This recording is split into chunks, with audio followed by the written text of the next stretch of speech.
Before we begin the vid transmission, brothers, lend your strength to the chapter. Press the like sigil, swear your oath of subscription, and declare in the comments which chapter you serve, that the machine spirit of the algorithm may bless our cause. Plenty of Space Marine chapters in Warhammer 40,000 are fanatical. And then there are the Red Scorpions, a chapter so obsessed with purity they make your germaphobe friend look tame. Welcome to the most racist Space Marine chapter you've never heard of, where we present the Red Scorpions, the Emperor-worshipping, mutant-hating, CEX-thumping poster boys of genetic perfection. If you thought the Imperium of Man was already intolerant, these guys said, hold my recap. The Red Scorpions have slipped under the auspex for many casual fans, but among loreheads, they're infamous for two things: an unshakable devotion to the literal word of the Codex Artes, and an equally unshakable disgust for anything or anyone they deem impure. They are, in a word, extreme. In a few more, extremely strict, extremely proud, and extremely likely to correct your posture if it isn't CEX approved. In the grim darkness of the far future, where aliens, mutants, and heretics lurk around every corner, this chapter has decided the real menace is mediocre DNA and sloppy adherence to regulations. So strap in as we dive into the legend and the laundry list of grudges of the Red Scorpions. We'll cover their mysterious origins, their over-the-top fixation on genetic purity, their famed clashes with everything unclean. Whether Xanos, mutants, or insufficiently sanctified battle plans, and how they somehow managed to save the Imperium while irritating nearly everyone nearby. Think of it as a guided tour through a Space Marine chapter's HR department, if HR stood for heresy removal, origins shrouded in secrecy. Even by Space Marine standards, the Red Scorpions are an enigma.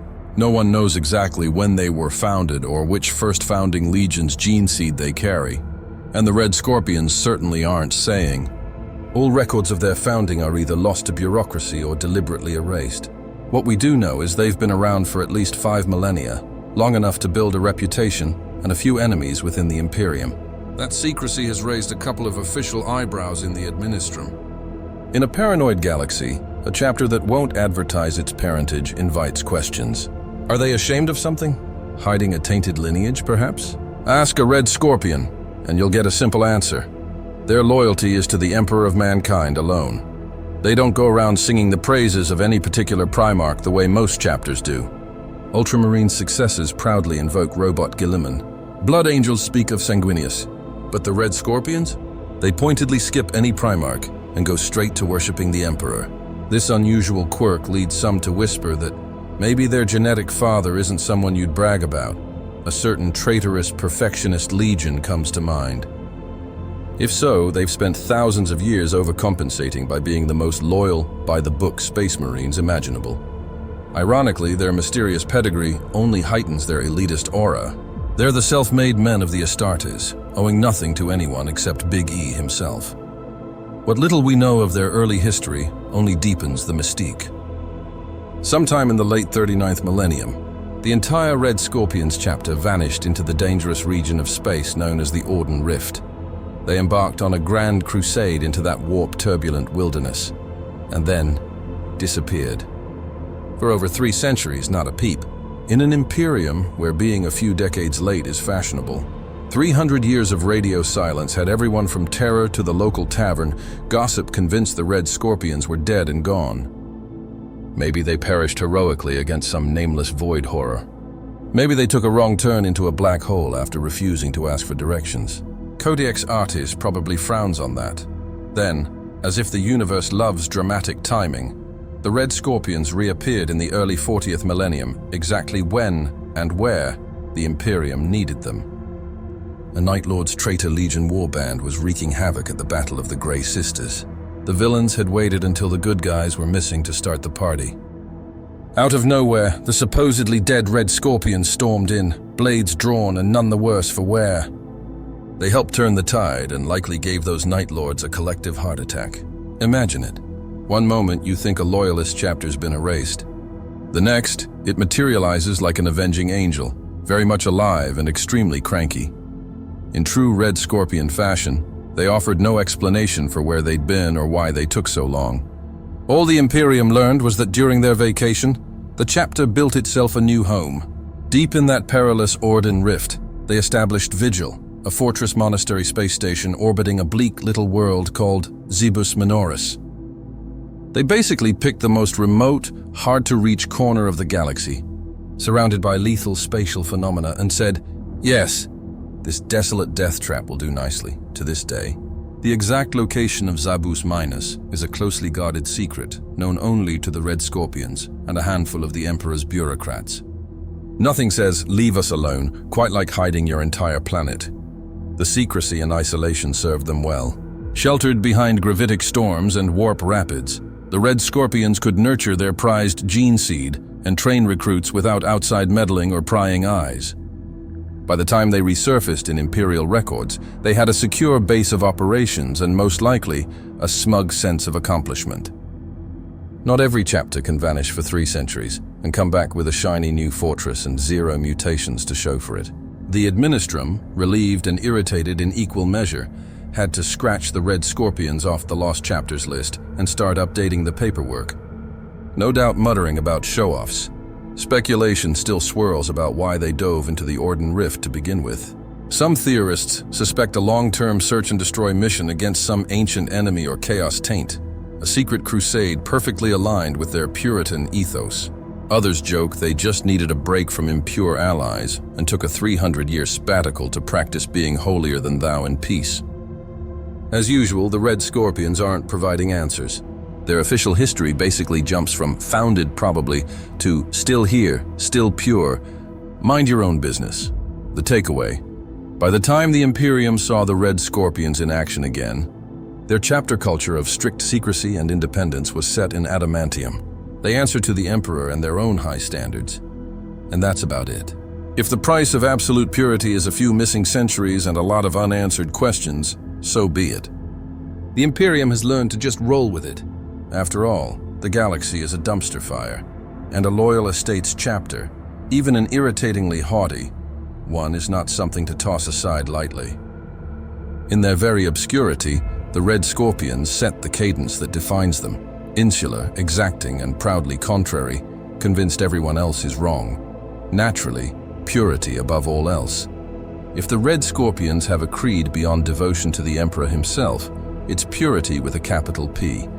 Their core article of faith can be summed up as, only the pure are strong, and they mean pure in every dimension: genetic, physical, mental, spiritual.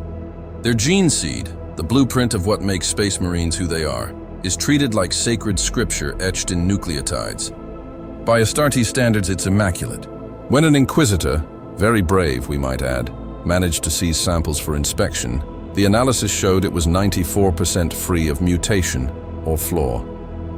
In a galaxy where many chapters are just trying not to sprout horns or go mad from hereditary defects, that's an unheard of level of clean.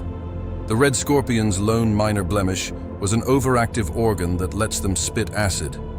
They drool super acidic saliva a bit more than most.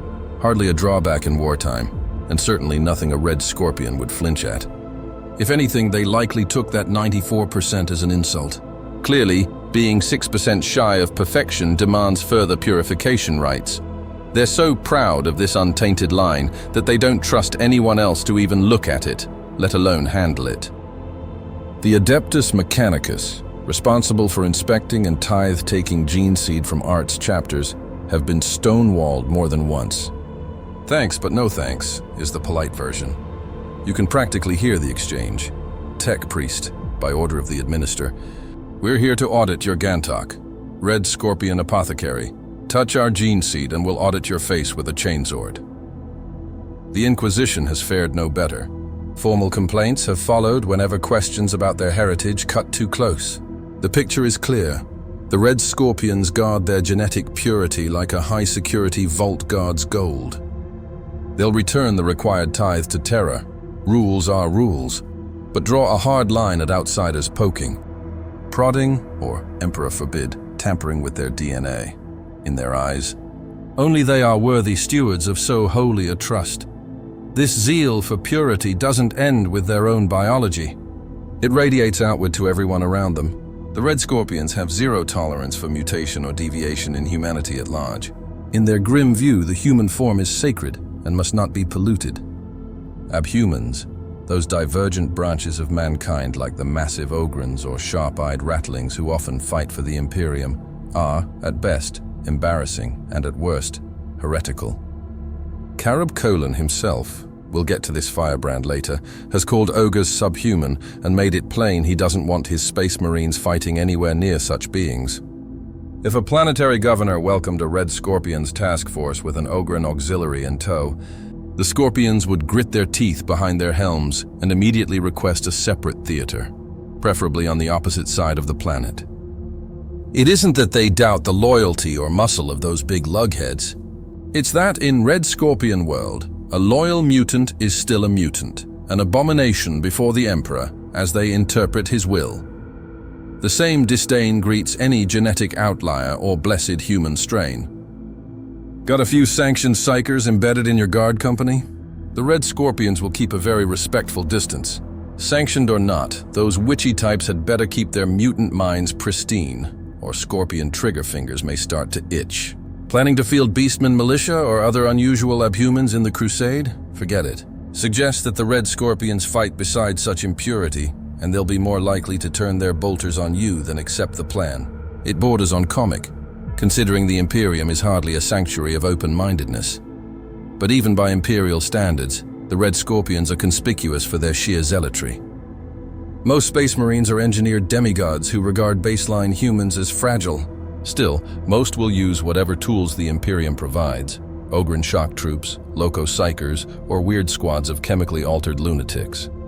The Red Scorpions, by contrast, might tolerate unaugmented humans with withering condescension, but draw a razor-sharp line at deviant humans, and absolutely any Xenos. Temporary alliance with a Leldar? Not a chance. The Scorpions would sooner purge the alien and then resume fighting whatever common foe still stands. They despise abhumans, mutants, or augmented humans of any stripe, and have often refused to stand as brothers in arms with any such abomination. It's not that they underestimate the zeal or fidelity of, say, a loyal Oan. It's that they believe the Emperor deserves soldiers who don't, have an extra chromag chromosome or whatever. An Emperor help you if there's even a whisper of chaos, corruption, or mutation in a nominally loyal ally.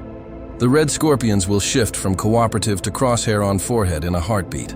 Their definition of taint is alarmingly broad. These are Marines who plaster purity seals on every spare surface of their armor, and probably wish they could tape some onto their allies as well. If, during a campaign, a Red Scorpion commander suspects an Imperial Guard, detachment has been spiritually contaminated, brushed by a witch's hex or exposed to a chaos icon. You can bet those Marines will treat their supposed comrades with the same icy contempt they reserve for actual heretics.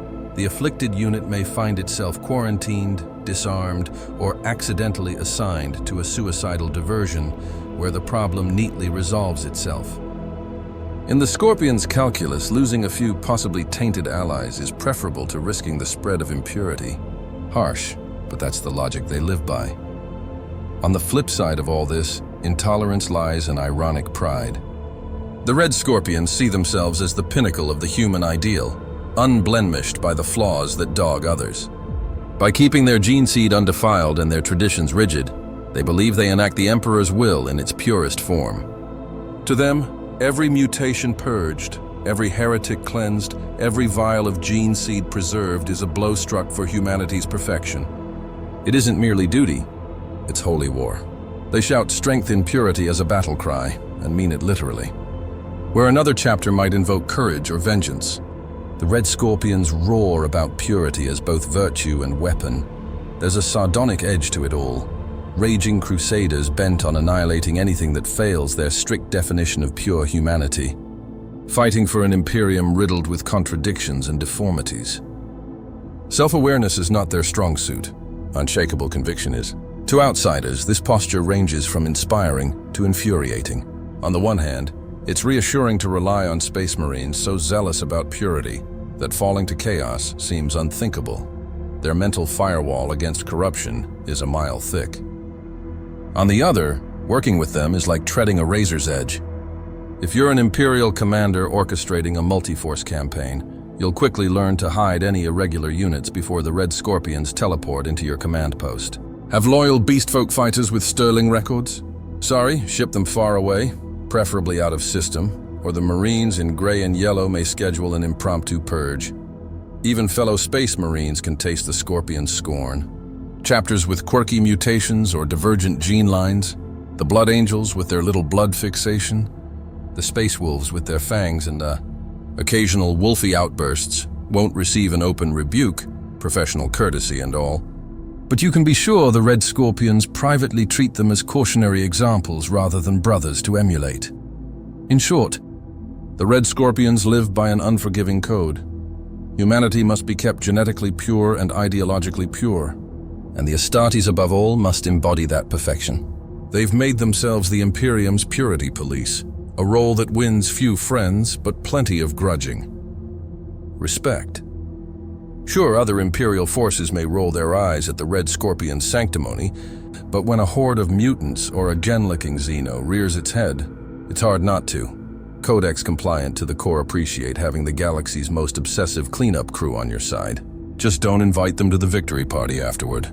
They'll be in the corner inspecting the gene helix of the champagne. Codex compliant to the core. If the Red Scorpions are zealots about purity, they are almost as fanatical about following the Codex Astartes, the ancient manual of space marine warfare. To the letter, in their eyes, the Codex isn't just a set of guidelines. It's essentially holy writ. Many chapters respect the Codex, of course, but the Red Scorpions revere it. They quote from it, "Sleep with a copy under their pillows if Space Marines slept, that is," and probably correct other chapters' battle tactics by whipping out page references mid-con conversation. It's said they consider the Codex Artes as religious scripture, and by all accounts they act like it. Their entire organization and doctrine cleaves so tightly to Codex standards that you'd think Robute Gilliman himself, author of the CEX and Primarch of the Ultramarines, was auditing them every Sunday. For starters, the chapter structure is almost indistinguishable from the ideal laid out in the Codex. 10 companies, each with the prescribed mix of battle, tactical, assault, and devastator squads. Check. Captains, which they formalize as commanders commanding each company. Check. Scouts and neophytes kept mostly in the 10th company. Check, albeit with an asterisk, which we'll get to. The chain of command is highly authoritarian. If a superior officer gives an order, it is to be obeyed without question or hesitation. Debate isn't a Red Scorpion pastime. Lower-ranking battle brothers obey instantly and literally, confident that their leader commands are as infallible as the Codex itself. One imagines that if a Red Scorpion commander told a Marine to go count every grain of sand on a battlefield, the Marine would salute and get to work. No questions asked, possibly reciting an inspirational line from the Codex about the diligence of the Emperor's servants as he did so. Their chapter master isn't just a chapter master. He's the Lord High Commander. It's a pompous title that fits their vibe of formal zeal. And notably, the second highest rank in the chapter is traditionally the Master of the Apothecarian, Chief Medic, rather than, say, the Chief Librarian or Champion. That's an unusual twist that speaks volumes. It places the Guardian of Gene Seed Purity right below the Chapter Master. In other words, the guy in charge of keeping everyone genetically pure outranks nearly everyone else. If that doesn't scream priorities, nothing will. It also means the Apothecarian, the course of medics, is larger and more influential than in many chapters. Red Scorpion apothecaries aren't sidelined healers. They're front and center, often attached to frontline squads. Partly, it's so they can yank the precious progenoid glands from fallen brothers at a moment's notice. And partly, it's an extension of the chapter's whole philosophy. Purity must be protected at all costs, even amid the fury of battle. In terms of battlefield strategy, the Red Scorpions favor the balanced combined arms warfare of the Codex Artes. They're equally adept at pounding an enemy with heavy tanks and artillery as they are at shock assault via drop pods and jump packs. In fact, they love a good drop pod assault to kick off a campaign. Nothing announces, "We're here to purify you," quite like dozens of drop pods screaming down from the stratosphere and veteran RTs storming out. Bolters blazing in perfect Codex-approved fire teams. Often these hammer blow assaults are followed up by the rumble of land raiders and whirlwind artillery. Yes, they bring their own artillery. More on that shortly. To finish the job, it's textbook warfare, literally. Each battle brother is rigorously cross-trained in all tactical roles, capable of slotting into a Devastator squad one battle and an assault squad the next, as the Codex dictates flexibility. And while many chapters give themselves wiggle room to develop unique tactics or specialized companies, the Red Scorpions stick to the script. They're not going to suddenly unveil some flamboyant formation or culturally distinct GA fighting style. They'll just execute the established ones with merciless efficiency. That said, there is a streak of pragmatism in their orthodoxy. When the situation truly demands it, the Red Scorpions have shown they can innovate, though they'd insist it's all still compliant in spirit. A famous example is the Siege of Helios in M38. During that protracted siege, the Red Scorpions found themselves frustrated by the nigh-impenetrable fortress walls of a traitor stronghold.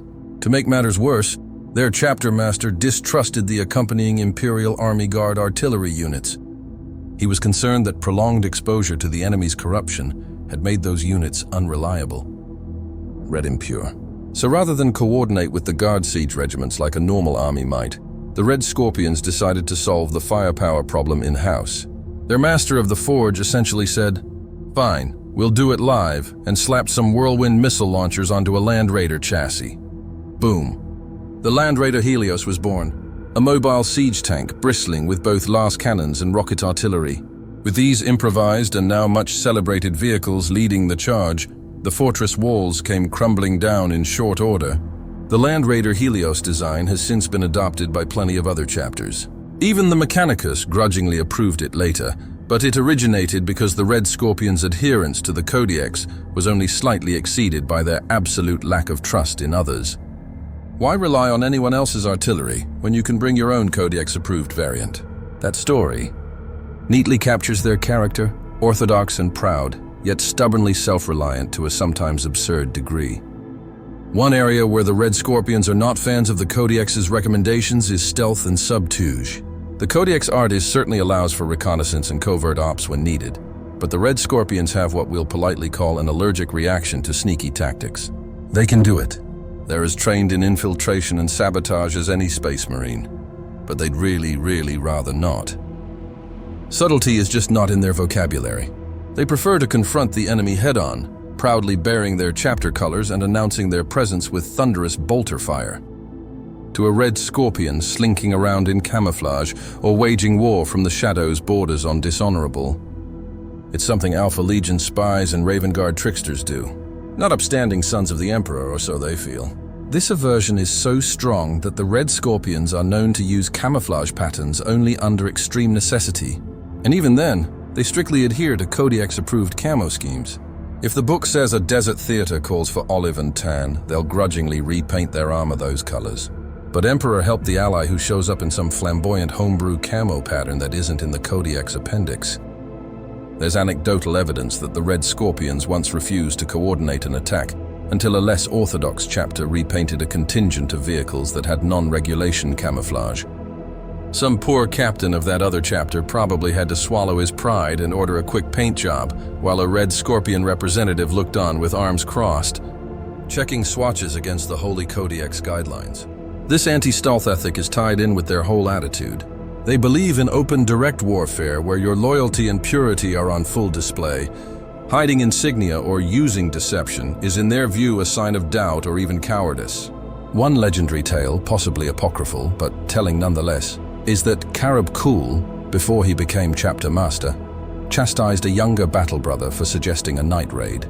His response was along the lines of, "Are we mice or space marines? We do not skulk in darkness. We bring the Emperor's light for all to see." Harsh perhaps on chapters like the Raptors or Raven Guard who live by black ops and ambush, but that's the Red Scorpion mindset in a nutshell.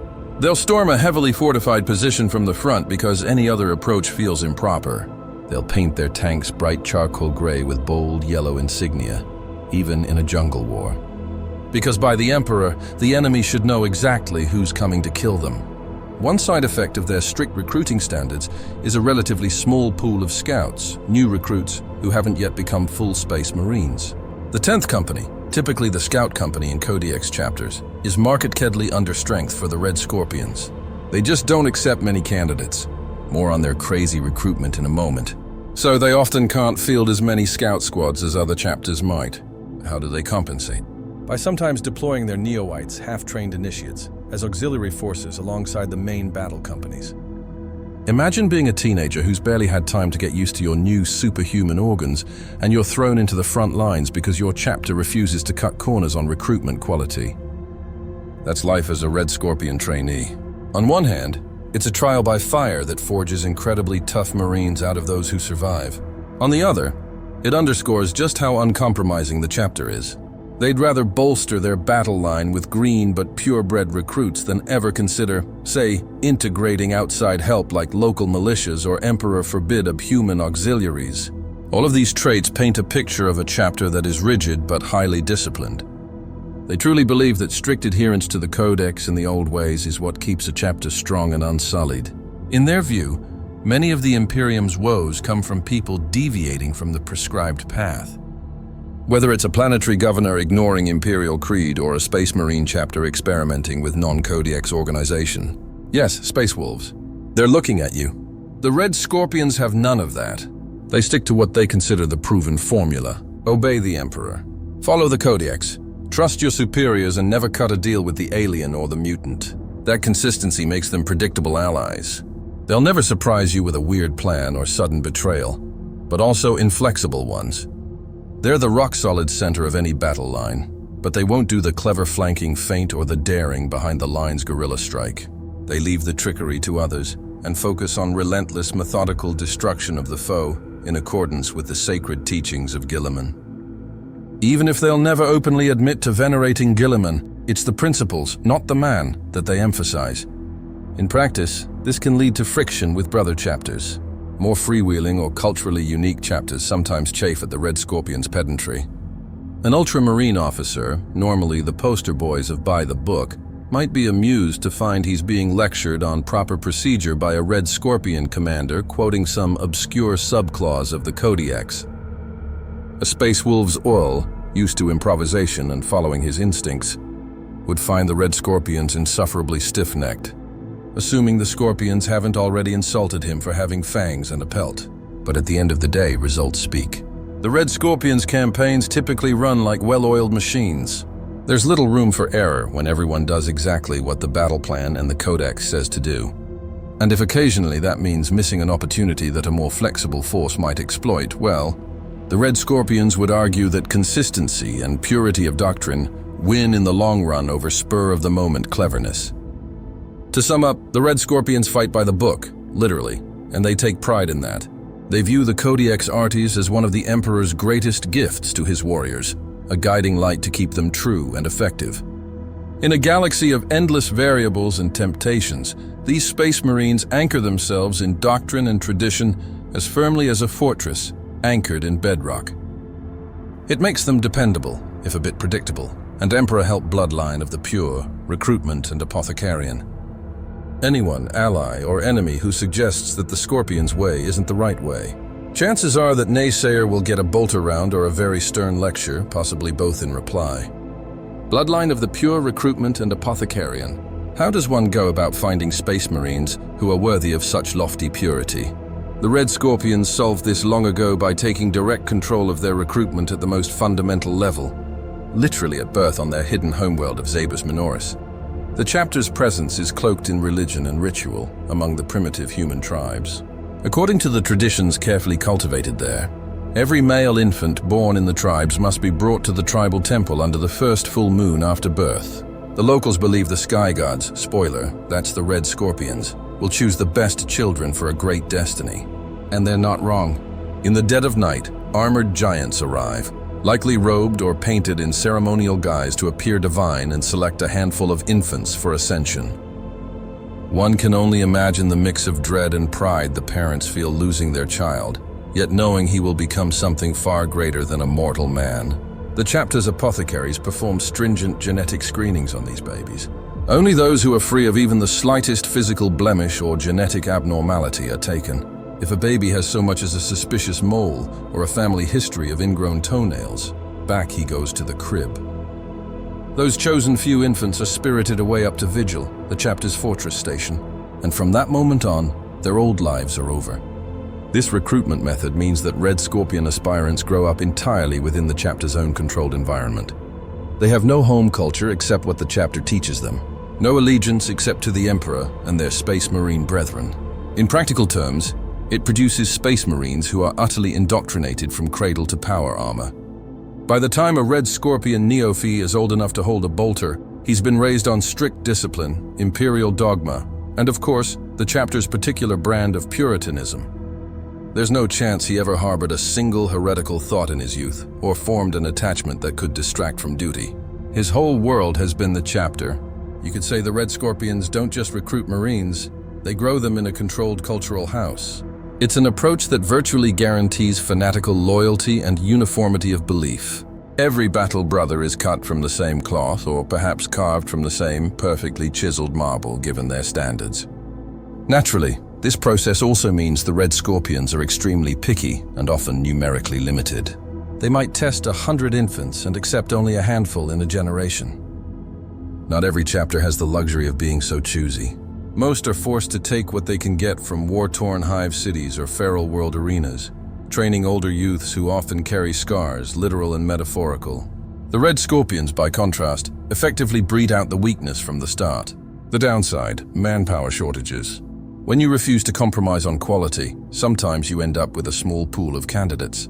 We already noted that their scout company, comprised of initiates in training, is under strength. This is a direct result of their sky-high recruitment bar. But the Red Scorpions would never dream of lowering that bar. Better to field 50 perfect Space Marines than 100 pretty good ones in their view. It also means each aspirant who does make it through is a significant investment. These Marines have literally been in the chapter's care since infancy. Losing one to enemy action is like losing a prized heirloom or a son. Indeed, possibly the difference is academic to them. That's one more reason their apothecaries are so intent on retrieving gene seed from fallen brothers. Beyond just preserving the gene stock, it's almost a point of personal honor to reclaim a comrade's legacy. Speaking of apothecaries, the apothecarian of the Red Scorpions is legendary for its dedication and advanced practices. We've touched on how influential the chief apothecary is in chapter hierarchy. This ethos trickles down. Red Scorpion apothecaries are not only surgeons and genetic guardians, but also field officers and moral enforcers of purity. They ensure every implant and organ in a new recruit functions at peak potential. No deviations allowed. It's often said that a Red Scorpion apothecary can detect a mutation in his patient before the gene-enhanced tissue has even finished healing. They're that vigilant. Their equipment is likewise top-notch. One famous relic of the chapter is the correction of flesh, a masterwork Narium medical tool suite that far exceeds the capabilities of ordinary Space Marine medic tools.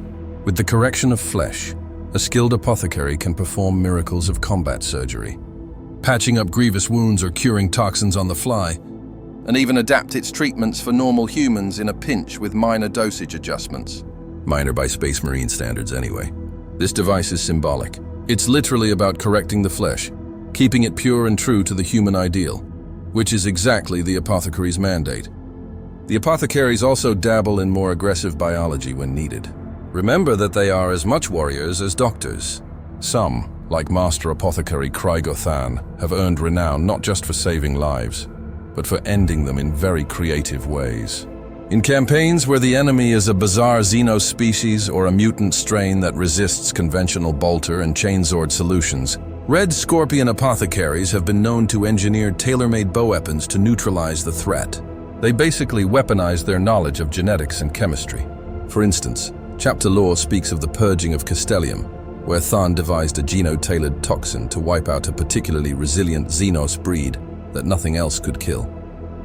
The toxin was so effective that it decimated the aliens without harming baseline humans, a true surgical strike in the biological sense. This kind of work borders on what the Adeptist Mechanicus biologists sue, and probably makes the Mechanicus a little jealous, if not nervous. But to the Red Scorpions, it is all part of safeguarding humanity's purity. Sometimes you must unleash a controlled plague to eliminate an uncontrolled one. This rigorous recruitment and apothecarian culture results in a chapter that is elite, insular, and uncompromisingly healthy. No funny warts or spontaneous tentacles on these Marines. A Red Scorpion enters battle confident that every brother beside him is as pure-blooded and well-made as he is.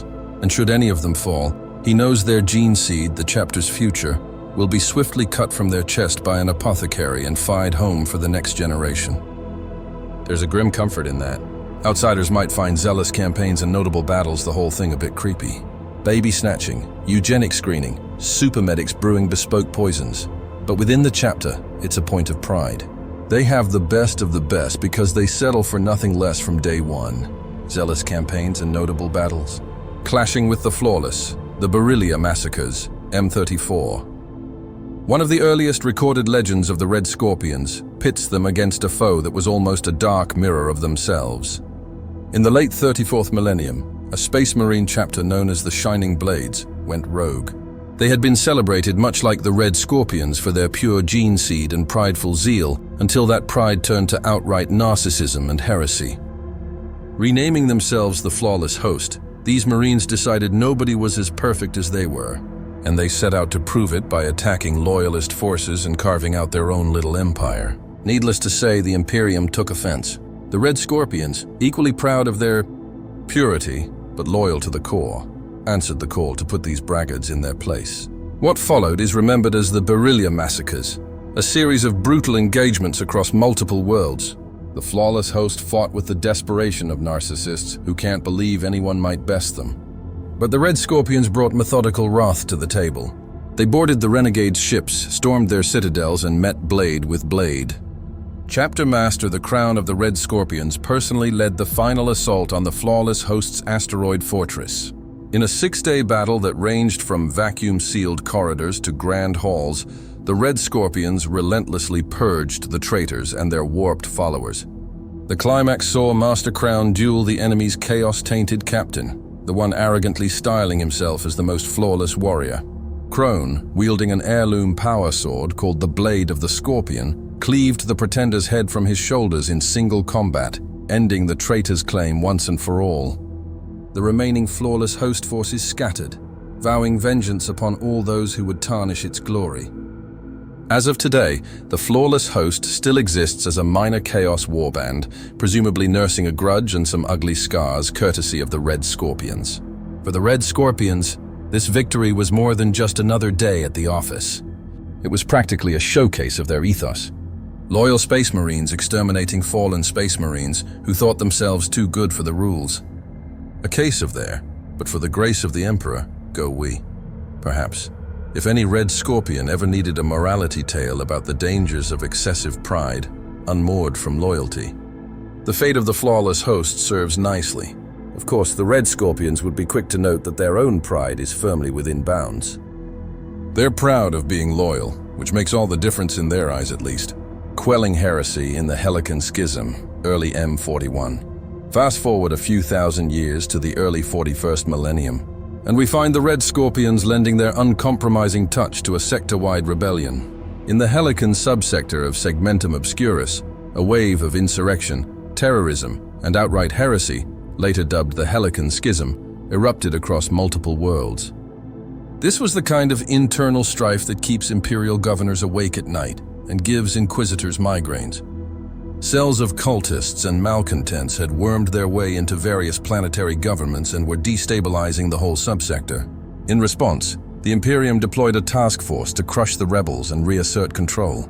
Among the forces sent were the Red Scorpions, because who better to handle a thorough house cleaning than the chapter that absolutely lives for purging impurity. Details of the campaign are scattered. Some of them come from later inquisitorial memoirs, heavily redacted, but the broad strokes are clear. The Red Scorpions spearheaded assaults on rebel strongholds with their typical no-nonsense aggression. On hive-world after hive-world, they dropped in, linked up uneasily with local loyalist forces, and smashed apart the carefully orchestrated networks of the enemy.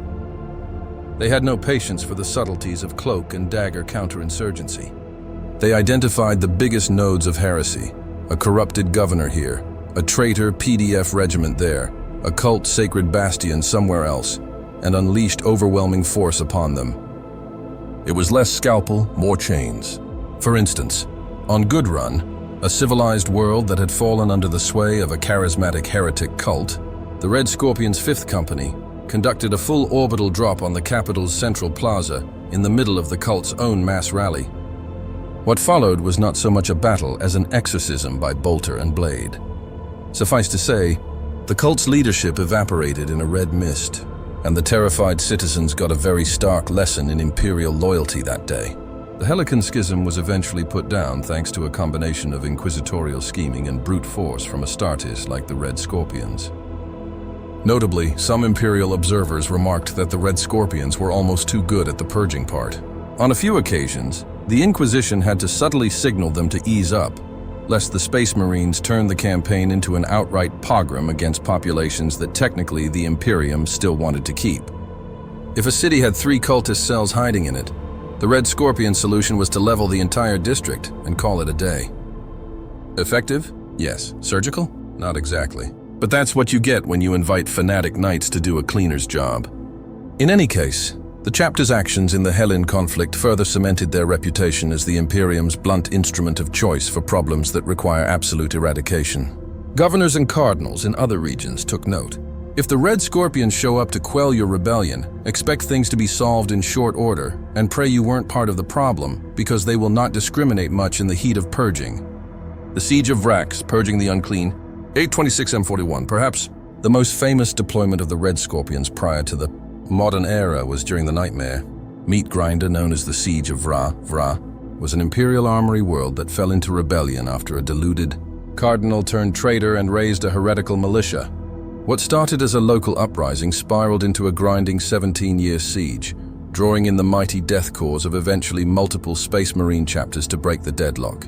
By the time the Red Scorpions entered the fray in 826 M41, the war on Vrax had evolved into trench warfare hell, with millions dead, and the planet's surface turned into toxic sludge. If ever there was a target begging for the Red Scorpions' brand of cleansing fire, Vra was it. The place was crawling with heretics, mutants, and worse. A strike force consisting of elements from the Red Scorpions' 1st, 3rd, 6th, and 8th companies arrived in system aboard the strike cruiser Arx Fidelis. They were led by Commander Anna of the 3rd Company. Their timing was impeccable. The Belagard Imperial Guard regiments, the 88th Siege Army, had been hammering at Vra's massive fortress walls without success, and a breakthrough was desperately needed. The Red Scorpions offered to provide that breakthrough. In a daring assault, Ina's forces pinpointed a weak link in the fortress defenses, a section of the curtain wall battered by years of shelling. The plan was pure Codex Astartes, a thunderous frontal strike to create a breach, teleport in Terminator elites to hold it and pour the Imperial Army through. Veteran Sergeant Karob Kul. Yes, the same column who'd later rise to lead the chapter, led a vanguard of hardened veterans under cover of darkness right up to the wall. They fought through trench lines, teeming with renegade militia and chaos mutants, all in order to plant a teleport homer at the base of the wall. Despite taking casualties, one can imagine the relish with which Colin hacked apart the especially grotesque mutant oins that lurched out of the smoke. The vanguard succeeded in a flash of azure light. Commander Anna and a squad of Terminators teleported directly onto the battlements, their massive armored forms materializing amid stunned traitor defenders. With stormbolters and power fists, they set about creating absolute mayhem. Anna's Terminators effectively became an anvil inside the breach, drawing enemy counterattacks. Meanwhile, Colin's vanguard squad scaled the breach from below and fought upward, meeting the Terminators in the middle and securing a foothold on the wall. Come dawn, the proud flag of the Red Scorpions flew atop that section of Vrax's fortifications. This action broke the stalemate. The breach allowed the infantry to surge into the fortress lines that day, finally penetrating the outer defenses after years of stalemate.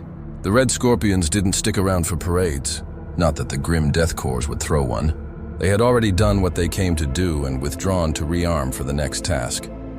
And sure enough, a few years later, in 830 Amalam 41, they returned for Vrax's brutal endgame. This time, the chapter dispatched a larger contingent.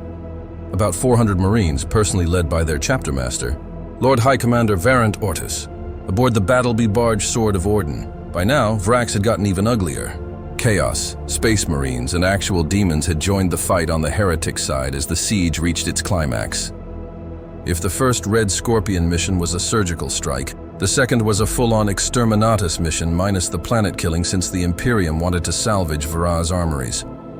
Ortis and the Red Scorpions spearheaded the assault on the inner fortress, specifically at St. Leon's Gate, a grand entryway now defiled by the heretics. The battle there was apocalyptic. Think trenches filled with gibbering mutants, cultists frenzied by dark rituals, chaos space marines of the Blood Pact, and other war bands holding bunkers. And finally, a portal spewing literal demons into the fray. The Red Scorpions waited into this with bolters blessed and chainswords revving. They cleared the breaches corridor by corridor, with Ortis himself standing shoulder to shoulder with veterans in Terminator armor as they banished a host of blood-crazed demons back to the warp. One anecdote has Ortis smashing a plague mutant so badly diseased that its innards were basically soup. He didn't even flinch at the shower of filth, though no doubt an apothecary was on hand to hose him down with decontaminants afterward. Purity first, even after a good gore bath. In the end, Vrax was retaken. The cost was astronomical, but the Red Scorpions could tally another triumph of purity. A world corrupted by heresy, cleansed through imperial steel and fire. Importantly for them, the campaign had allowed them to do what they love best, butcher a small nation's worth of mutants and traitors under completely justified circumstances.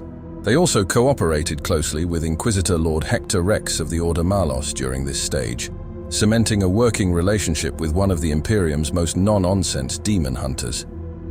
It's easy to get along with an Inquisitor like Rex. You both agree that everything, even remotely smelly, is heretical scum and should die violently. Simple. The victory on Vra made Ortis a celebrated hero. But sadly, the Chapter Master's story would not have a peaceful afterward. It was only a few years later that Ortis would meet betrayal and death in another war. Which brings us to the next chapter of Red Scorpion history, the Badab War. Zealots versus traitors, 91241. The Bayab War was essentially the Imperium's version of a backyard brawl between space marines, except the backyard was an entire sector, and the brawl lasted 6 bloody years. Several chapters led by the Astral Claws, who turned renegade under their chapter master Loon, styling himself as the tyrant of Badab, tried to secede from the Imperium over political grievances and autonomy. The Imperium predictably said absolutely not, and dispatched loyalist forces to bring the errant chapters to heel. Given that renegade artists were involved, a lot of diplomacy and force recalibration was needed. At least initially, the High Lords didn't want to just exterminate us the whole region. This was a test of loyalty, procedure, and might. And who better to spearhead the loyalists than the Red Scorpions? They had zero sympathy for those who defy imperial authority and an absolute belief in doing things by the book, which is exactly the attitude you want when facing wild brothers who've gone off script. The Red Scorpions took a central role from the outset.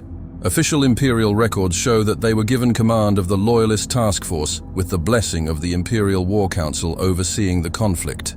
Some other chapters weren't entirely thrilled. The Red Scorpions' fierce traditionalism and rather aloof manner didn't make them the easiest comrades, but none could deny the Scorpions had the chops for the job.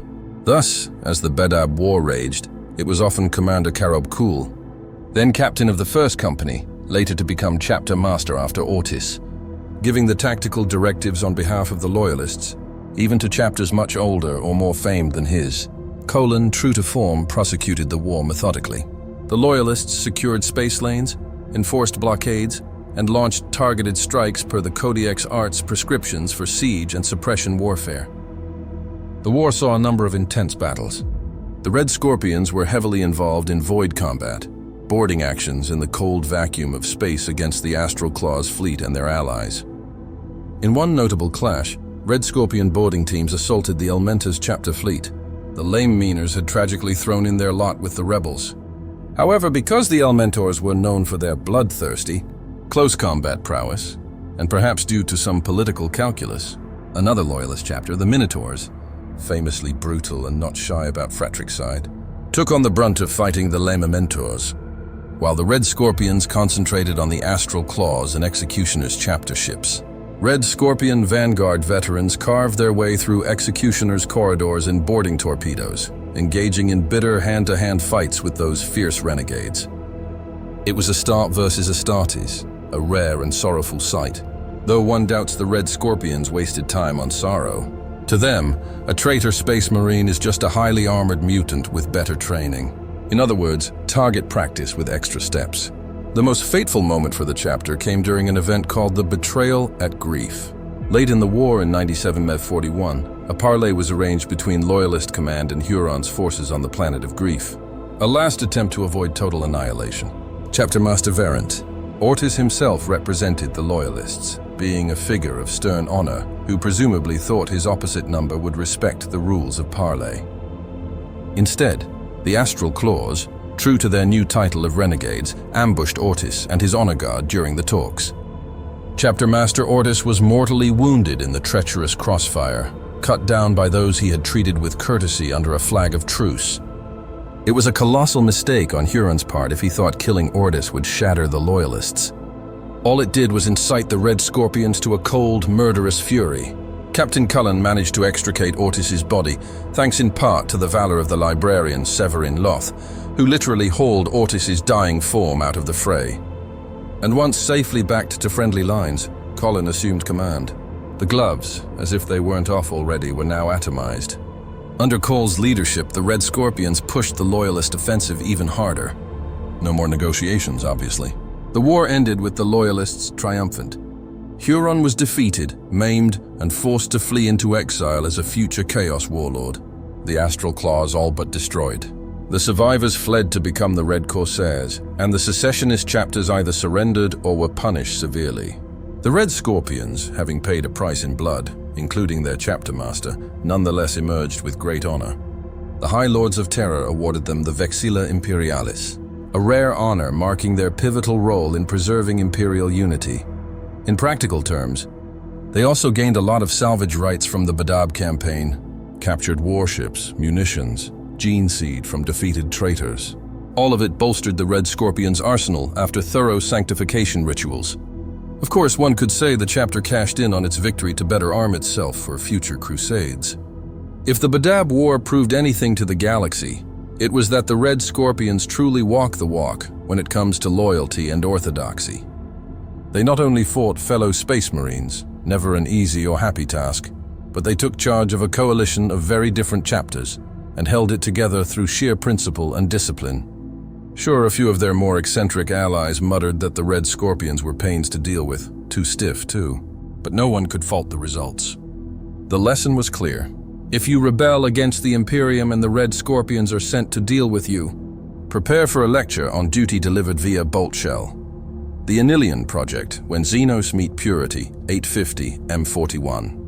While the Red Scorpions built much of their legend fighting heretics and rebels, they've had their fair share of Xenos encounters as well. One of the most infamous was the Beta and the 4 incident in 850mm 41, also known as the Anilian Project. This was a shadowy affair involving the Ordo Xenos of the Inquisition, alien hunters, and the Adeptus Mechanicus. And as is often the case when secret experiments are afoot, it went terribly wrong. Inquisitor Solomon Lockhart had established a research facility on Beta Anilian before a remote and barren world for the purpose of studying Tyranids.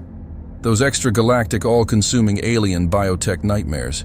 The idea might have been to find new bioweapons or weaknesses by containing live Tyranid specimens. That's the official story.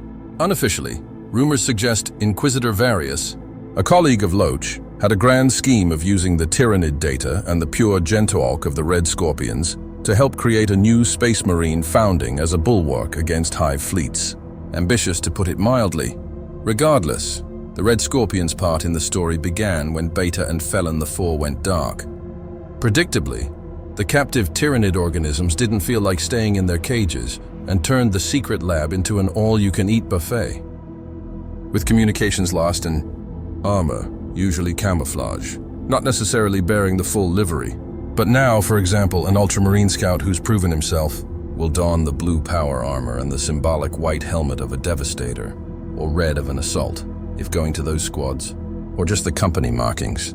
Aspace Wolf, who was a Bloodclaw, might earn the right to join a Grey Hunter pack.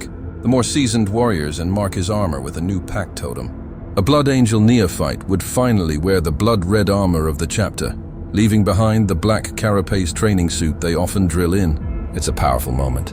In some chapters, the new Marine chooses a new name, shedding his childhood name to signify rebirth. This isn't universal, but it happens in some lore. The brothers all chant a welcome, perhaps banging gauntlets on breastplates in salute. The newly minted Marine stands and is addressed his brother name for the first time. Hess steps into line alongside his new squad. Truly one of them at last. You can imagine the pride. Few humans will ever experience an honor such as this. In that moment, all the pain, loss, and effort crystallize into a single achievement. He's an angel of death now, a warrior of humanity's elite. Of course, trust a Space Marine chapter to not let them get too swell-headed. Usually, right after the ceremony, it's back to work. There's often a baptism of fire coming.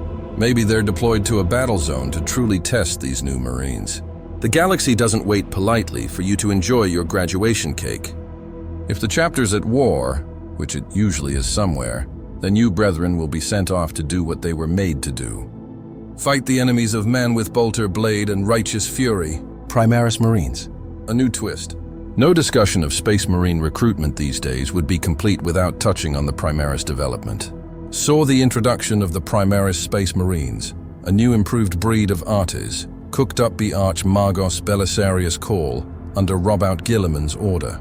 Primaris Marines have all the implants we listed.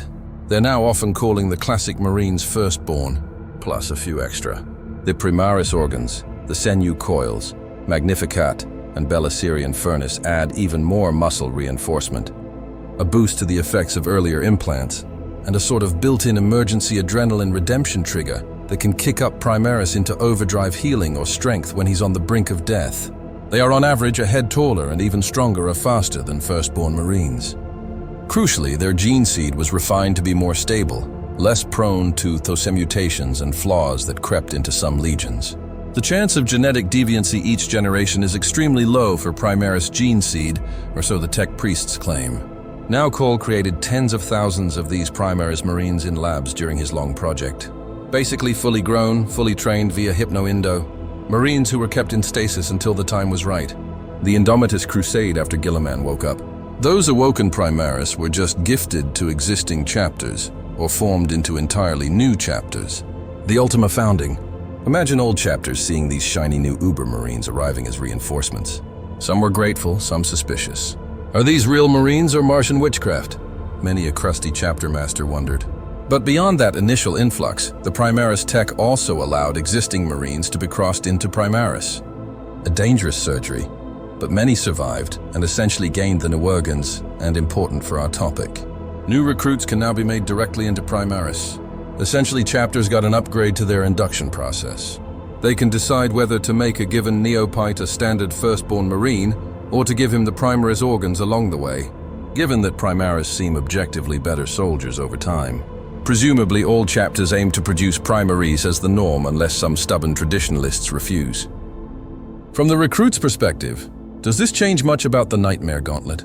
Not really, except maybe it adds a couple more surgeries to endure and perhaps a slightly higher chance of survival due to improved gene tech. Primaris gene seed is touted as more stable, so possibly fewer organ rejection deaths, though it's still not anywhere near 100% success. If anything, one could argue being a Primaris recruit might be even more trying. Those extra implants further stress the body, but this is the cutting edge of Imperial science, so presumably Call tried to streamline it. Time will tell how Primaris integration fully shakes out in every chapter. But one thing is clear, the basics of artist recruitment remain cruel and unforgiving. Whether you're destined to be firstborn or Primaris, you're still going to be that kid fighting tooth. A nail in a death arena, or toughing out the wasteland alone, or letting an apothecary saw open your ribcage to shove in another. Organ while you bite, down on a leather strap, or even remain awake reciting Thelatania Fortitude to not scream. Some apoths insist on that to gauge pain tolerance. The Primus process didn't eliminate any of that. It simply tacked on a bit more. In fact, some chapters had to wrestle with tradition versus innovation. Imagine telling a proudly steeped in ritual chapter like the Blood Angels, "We have some new organs for your recruits." They'll incorporate it, but probably weave it into their mystical rhetoric. "By the blood of Sanguinius, we shall make you even stronger. 3 more miracles to bless your flesh." Ultimately, Primaris are Space Marines. Their recruitment, aside from those initial mass-reduced ones, converges with the same grim pathway of trial and transformation we've described. The few, the proud, the transhuman. At the end of this arduous journey, our once aspirant stands as a brother of the chapter, fully equipped and ready to serve. The chapter likely holds a feast or celebration in the newcomer's honor. Some do a big feast where the new Marines sit at table with the veterans for the first time as equals. There might be toasts to their courage and somber mentions of those who fell along the way. Perhaps the names of the fallen aspirants are engraved on a roll of honor. They did give their lives pursuing this duty after all, and that sacrifice isn't taken lightly. But likely, just as many chapters deliberately erase those names, considering them not to have been truly part of the chapter. Each chapter's culture dictates that. Now, the real work of a Space Marine in ending war begins for them. But here's a comforting thought, or not. In many cases, actual combat against the Emperor's foes is less deadly to a Marine than the process that got him there. After all, a full Space Marine is one of the most formidable warriors in existence. Ironically, he was at greater risk when he was a half-trained kid on an operating slab or dueling his friend to the death for a chance at this life. That's the price of admission to the Adeptus Artis. Only the absolute best of the best survive, and only the ruthless grind of selection and bioalchemy can forge a true Space Marine. Think of the staggering attrition. Out of 1,000 kids from a hive, maybe 100 show promise enough to be tested. Out of those 100, maybe 10 survive the brutal trials and get picked. Out of those 10, maybe 5 pass all the genetic checks and implantation without dying or going insane. And perhaps 3 to 5 make it through training to become full battle brothers. Maybe even fewer depending on gene seed issues or the chapter strictness. And this isn't considering that some chapters simply have lower recruiting rates or smaller pools to draw from. It's a slow, exacting process.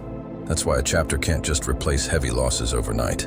Even if you had 1,000 great candidates, the actual conversion pipeline might yield only 100 Marines.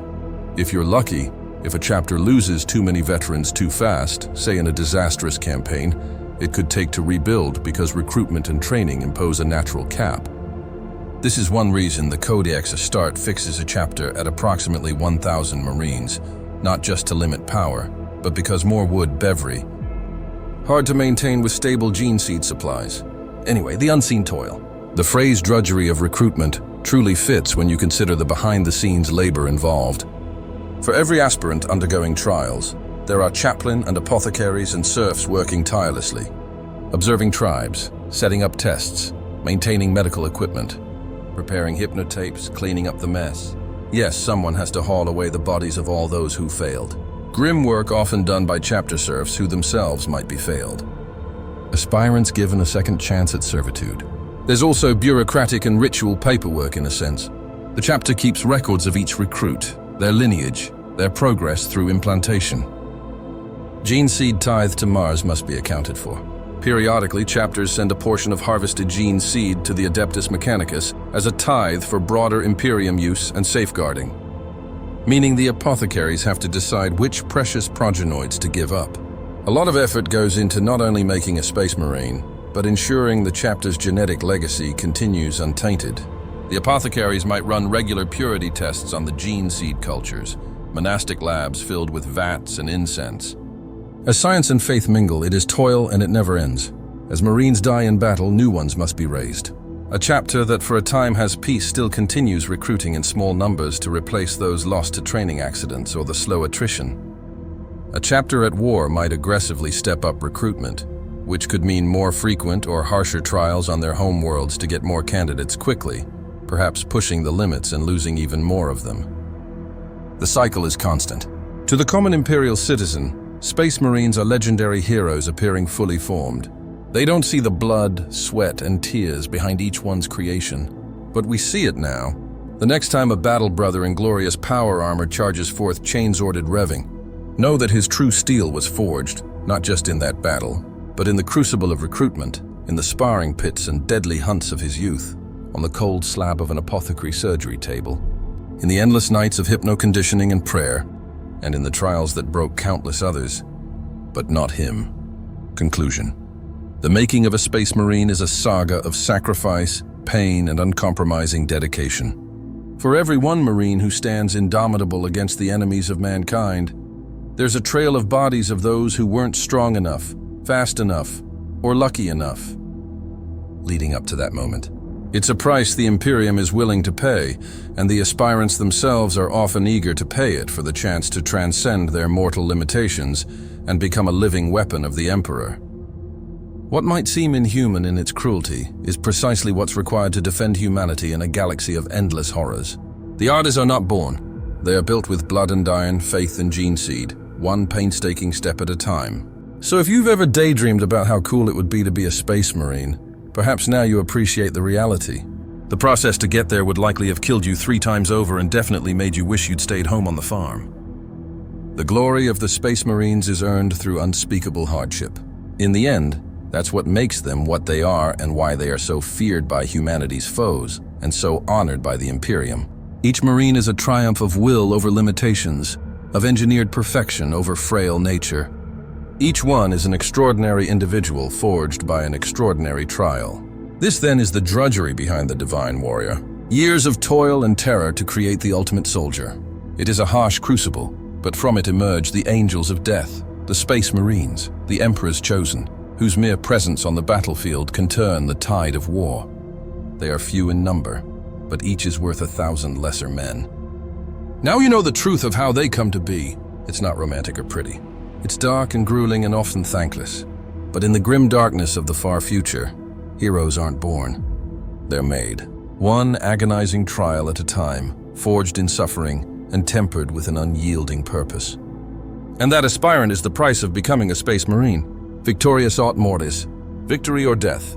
Screams for help in the void. The Ordo Xenos called in their reliable exterminators. Enter Commander Karab Kul, by this time leading the Red Scorpion's 1st Company with elements of the 1st and 6th Companies. If you imagine a horror movie, where elite soldiers enter a research base overrun by monsters, you've got the right vibe. Cullen's forces arrive to find the outpost in ruins. Research staff eviscerated and tyrannid bioforms lurking in every shadow. Some of them species nobody had seen before, bred or mutated in the facility's labs. The Red Scorpions, instead of noping out, which might be a sane person's reaction, dutifully set about purging the site and containing the tyrannid outbreak. The fighting was vicious and claustrophobic. Picture Terminator armored veterans clearing dimly lit hallways, slick with alien slime. Auspex scanners blaring proximity alerts as chittering blurs skitter across ceilings. Inquisitor Locke fought alongside them, as did a contingent of Death Watch Space Marines, but losses mounted quickly. One Red Scorpion Stern Guard squad sacrificed itself to hold back a swarm of gene stealers so that Cullen could rescue a group of technicians. Those technicians probably got a curt stand behind me if you want to live. Emotional support is not in the arty's skill set. At one point, Cullen's command squad became cut off. Their Thunderhawk gunship, Heart of Fury, was mauled by flying tyrannid gargoyles and crash-landed in the facility swamps. Surrounded by Xenos creatures in the murk, it looked like Cullen might make a heroic last stand then and there. But veteran Sergeant Haas led a relief force through hellish conditions to reach his commander. Sternuad veterans laid down withering. Plasma and bolter fire, carving a path through the encroaching tyrannids and extracting Khan and the survivors of the crash. Such moments, a hair's breadth from disaster, were frequent in the Analon project. Every time it seemed the tyrannids might overwhelm the Astartes, sheer grit and a hefty dose of disciplined fury pushed the aliens back. Eventually, the Red Scorpions fought their way to the heart of the complex, where the largest tyrannid beasts had made a nest out of laboratories and holding pens. Among them was what reports describe as a tyrannid brood queen, perhaps a protohive tyrant or some engineered horror meant to be a control organism. Kay and his remaining Terminators did not stop to ask questions. They attacked with thunderhammers and lightning claws in a battle lit by the strobing arcs of malfunctioning lab equipment. When the brood queen fell, taking a chunk of the facility, Floor and 2 Terminators with it, the swarm lost cohesion and retreated to the darkness outside the complex. The Red Scorpions had effectively decapitated the threat, but Beta and Felion 4 was compromised beyond saving. The prudent course which they followed was to initiate Exterminatis protocols on a smaller scale. They rigged the remaining installation and its underground reactor to self-destruct, frying any tyrannid organisms still lurking about. Flames cleansed what bolters could not. In the aftermath, the Inquisition took a keen interest in exactly what had been going on at that lab, and possibly in how the Red Scorpions reacted to it. The chapter's actions, however, were above reproach. They saved who could be saved, including Inquisitor Loach, a valuable witness, and erased the Xenos' threat without any sign of deviancy. If anything, the Anilon incident reinforced their own beliefs. It was a textbook case. Hubristic experimentation with the unknown. Tyranids, in this case, leading to catastrophe and only ruthless purity, their purging fire making things right again. Still, Ordo Hereticus agents kept a subtle watch on the Red Scorpions for a time after. Perhaps concerned if they had gleaned any forbidden knowledge during the mission, or simply because being thorough is the inquisitorial way.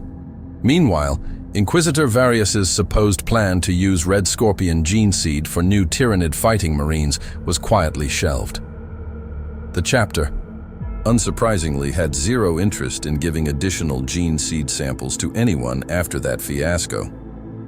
"Trust us, we're very pure," was likely their stance. No need for further poking around. Thank you. Other noteworthy engagements. Beyond these headline conflicts, the Red Scorpions have shouldered countless other duties in the Emperor's name. They've been cited countering the tendrils of High Fleet Kraken, where their no-nonsense tactics and Than's brood power weapons helped stave off Tyranid infestations on fringe worlds. They've also cracked orc skulls during an orc war, led by war boss Urgok the Unstoppable in the Ultima Segmentum, where their drop pod assaults decapitated key orc strongpoints, and true to form, they refused to coordinate closely with local PDF guerrilla fighters. After all, those scrappy militia hadn't been screened for genetic purity. Oh, the horror.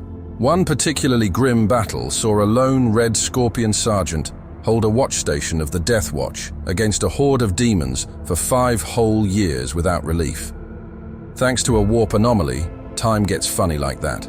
Sergeant Caleb Smed, to his chapter after that ordeal, probably even more convinced that literally everyone and everything outside the Emperor's light is perfidious. There's also the case of a Red Scorpions captain, Oneus Praed, who actually fell from grace. He grew bitter when not chosen as chapter master and led part of his company astray, turning renegade and rampaging across a subsector before disappearing into the war. The chapter doesn't talk about Captain Praed at dinner parties, except perhaps as an example of what happens when personal ambition overrules duty. Rumor has it that if they ever catch prey, they have a special gilded bolt shell marked just for him inscribed with "Traitor to Purity" or something equally melodramatic, taken. Together, the Red Scorpions' combat record reads like a long checklist of the Imperium's dirtiest cleanup jobs. They are the ones you send when absolute by-the-book eradication is required. When you want the foe not just defeated, but thoroughly scoured. Their victories have not been without cost. They've bled and lost brothers in vaults and void and on battlefields too numerous to list. But in each sacrifice and each triumph, they see the hand of the Emperor's judgment at work. It's a feedback loop of righteousness. Winning wars in his name validates their creed, which in turn fuels their zeal for the next war. And on it goes, a scouring wind that never rests, comparing the uncompromising Red Scorpions versus others. It's worth pausing to see how the Red Scorpions stack up against some of their fellow Space Marines, if only to highlight just how far on the zealotry spectrum our Scorpion-emblazed friends really are. In the Grand Brotherhood of the Adeptist Artes, every chapter has its quirks, but the Red Scorpions often make even the strict or eccentric ones look almost laid back by comparison. Take the Ultramarines, for example. They're the poster boys of the Codex Cartus. They wrote the book, literally their Primarch did, on disciplined warfare. You'd think the Ultramarines would be entirely simpatico with the Red Scorpions' Codex obsession. And yes, on a tactical level, they'd get along fine, discussing formation diagrams and the proper number of bolter drills per week. But even an Ultramarine has a limit to pomposity. The Ultramarines temper their discipline with a degree of statesmanship and flexibility. They have their own empire of Ultramar, after all, where sometimes you have to be adaptable.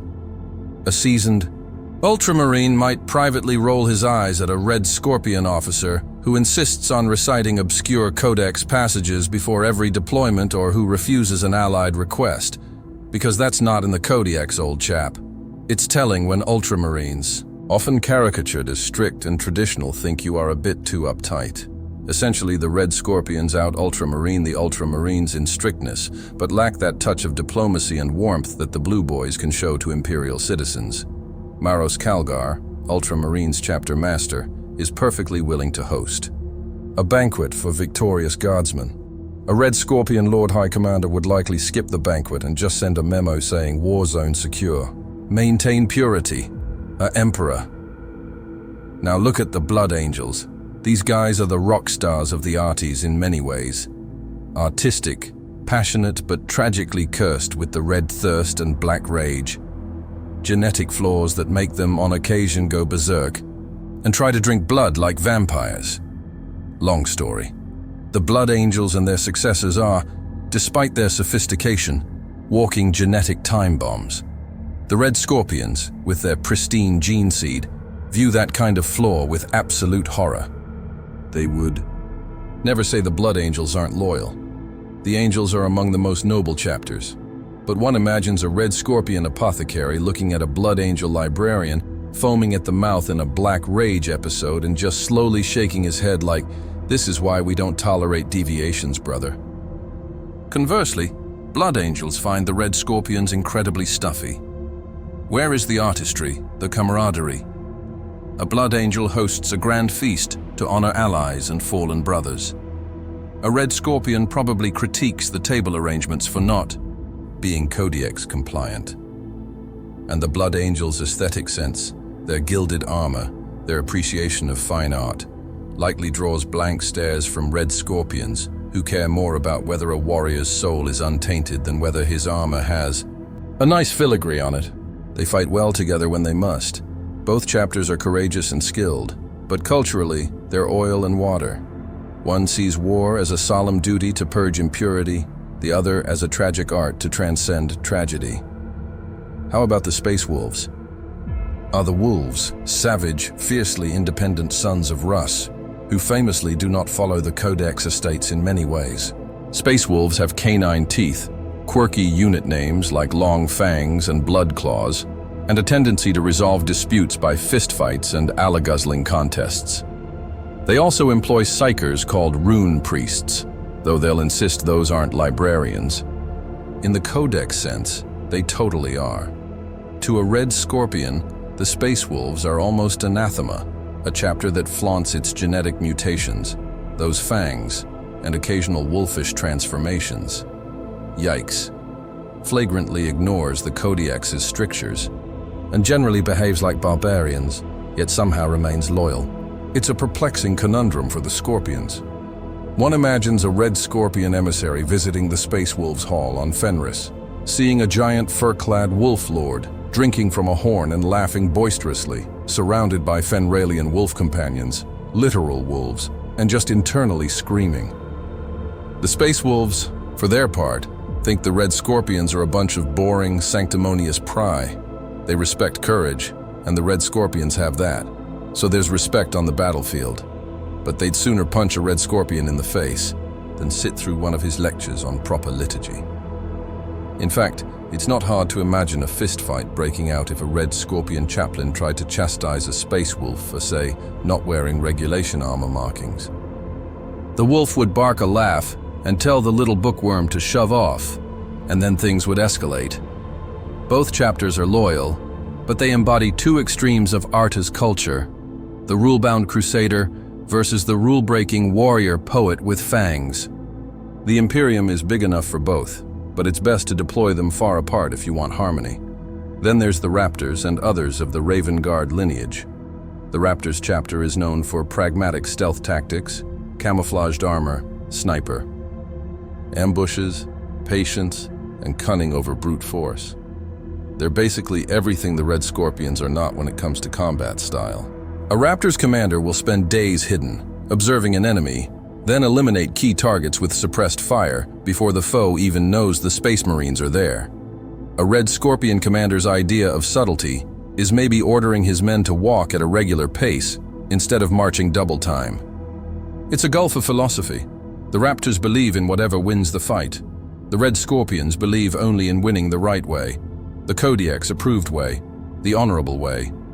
The Raptors have also been known to work closely with less savory tools like pair up with insurgent factions or use hit and run guile that a Red Scorpion might label dishonorable. It's not that the Red Scorpions are incapable of stealth. They just consider it a distasteful last resort. Put a Raptor and a Red Scorpion in the same room and they'll likely just stare silently, each convinced the other is doing space marining wrong, but too professional to say it outright. On the battlefield, if forced to cooperate, a compromise might be reached. For example, the Raptors clear the perimeter quietly, and the Red Scorpions then charge in loudly once the firing starts. It could work, but there'd be a lot of mutual side-eye. How about another flavor of zealot, the Black Templars?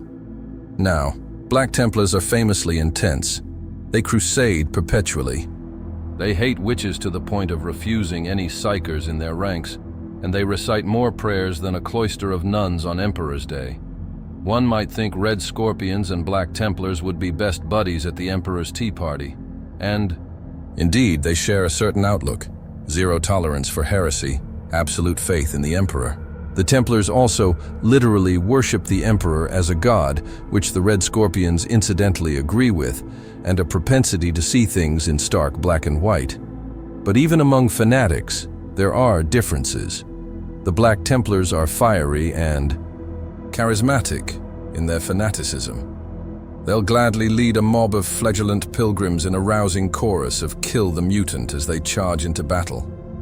The Red Scorpions are colder, more clinical.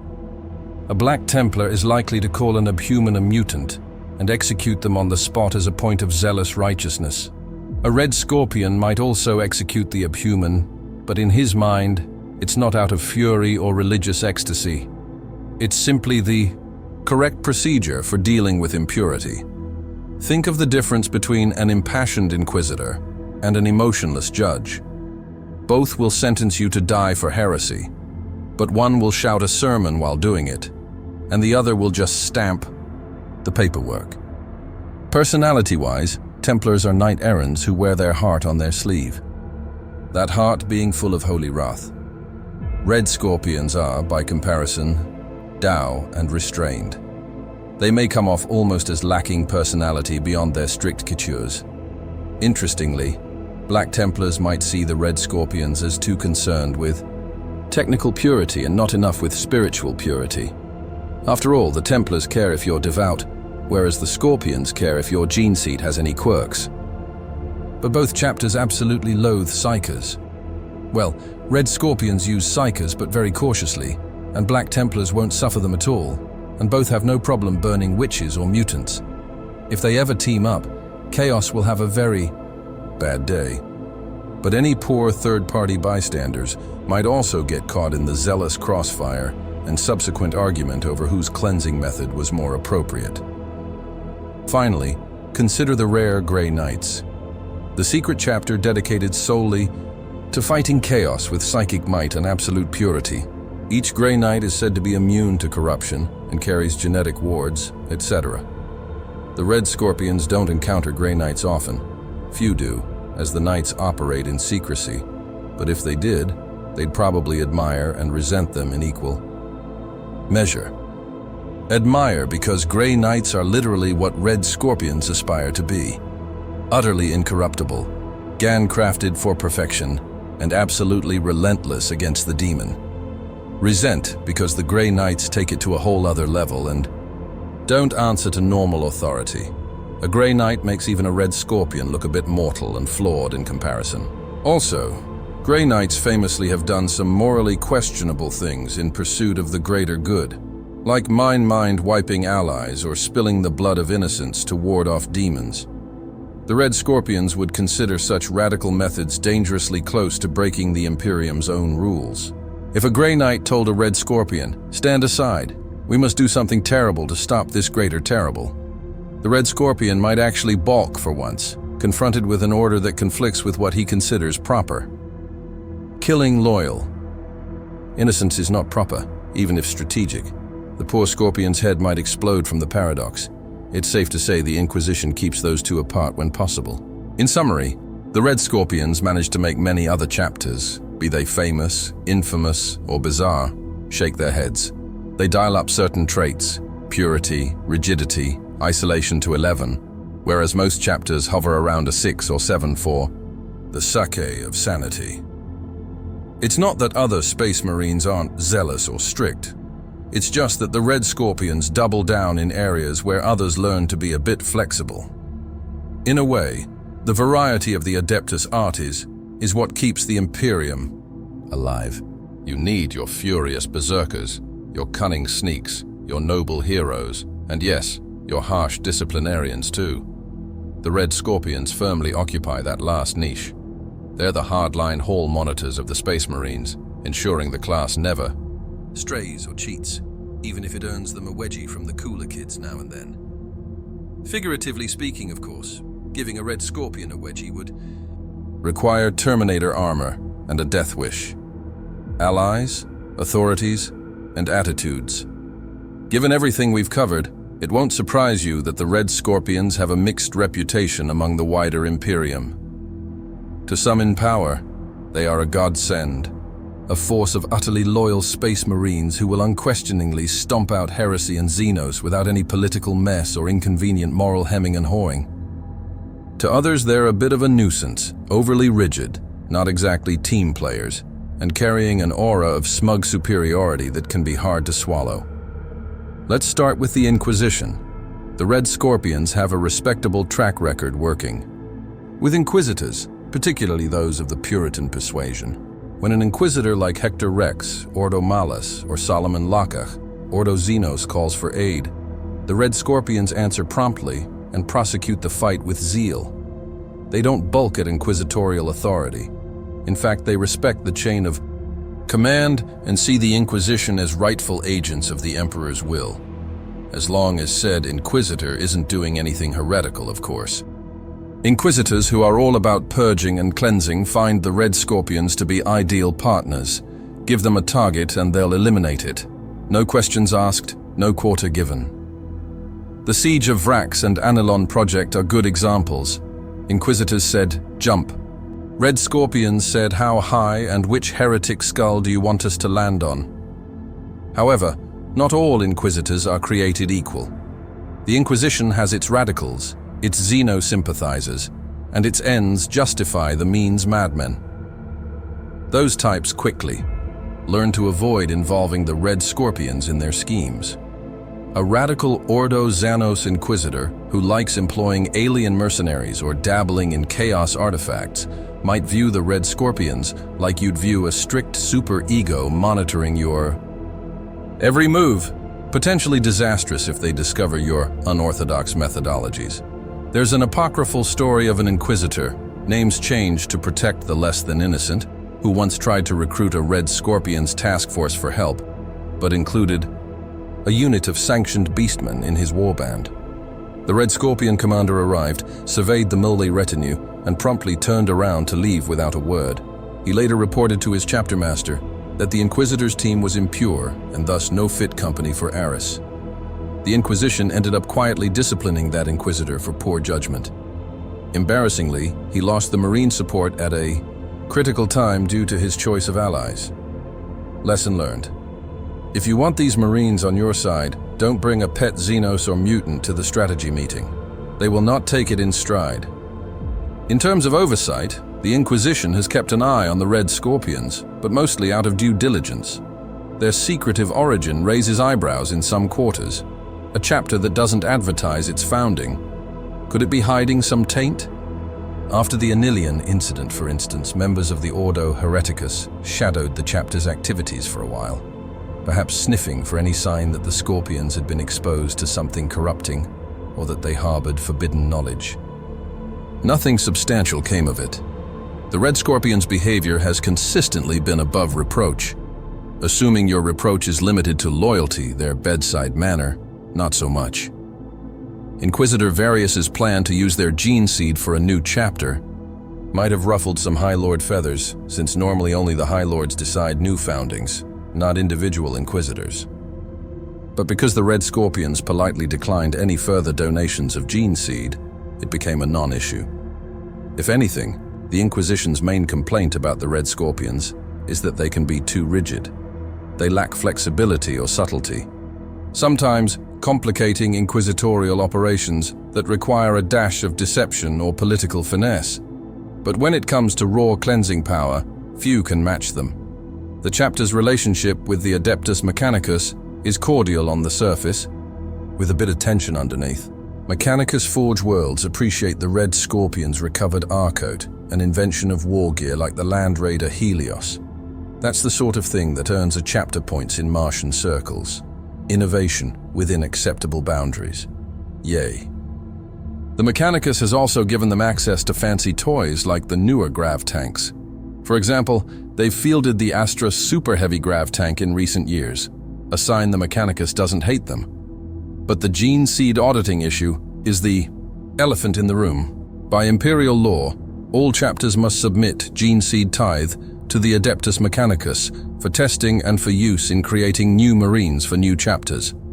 The Red Scorpions do send their tithe, at least enough to meet the letter of the law, and those samples always come back Gradia pure.